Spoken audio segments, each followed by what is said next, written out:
Herkese selam. Arkadaşlar bugün sizinle bilin bakalım ne yapıyoruz, yorumları yazarsınız ilk önce yazarız ama buranı ötürünce onun özüne göre yarışması var.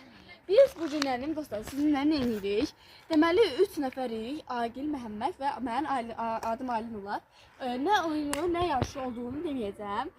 Sürpriz olsun. Axırda özünüz adını da deyəcəm. Artıq özünüz də biləsiniz ki, nə videosu çəkirik.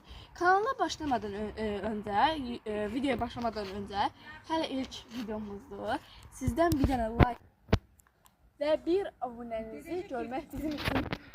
Videoya keçmədən öncə kanala abunə olub like atmağı unutmayın. Bu əslində mənim səhifəm deyil, Məhəmmədin səhifəsidir. Adi cəsət dayandır ya. Bugün sizinlə yarışmamıza başlaya bilərik. Yarışmamızın adı nə olacaq? Twister. Orada çizmişik. Hal-hazırda qaranlıqdır dostlar, siz görə bilmərsiniz.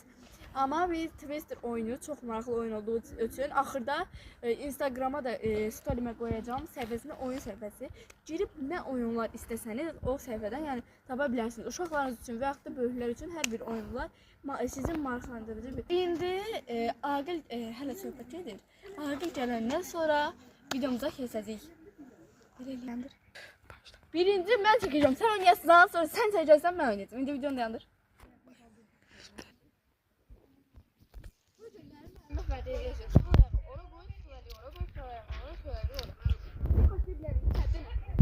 Sol ayağımı yani bu yüzü axıra koy. Tığdan axırıncı. Tığın axırıncı. O sağ ayağımı da A'nın en axırıncısına koy. A yox. Ah. Onda G'nin en axırıncısına koy. O yok. O birisi. En baş. Pambıq eləmədə deyil. Mən oraya sıçaram. Da pambıq eləmədə. Yaxşı. Onda sağ ayağımı G'nin biri burasına koy en başa. Sol elimi Y'ya koy. Hay Allah. Bunu bura qoysam olar. Ha, onu oraya koy, eli Y'ya koy. Hara? Y'ya.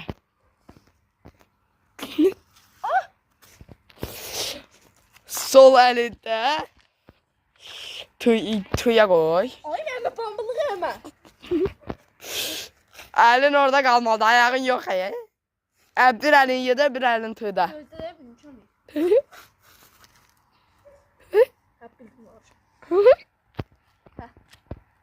Y. Qoydum. Sağ Y.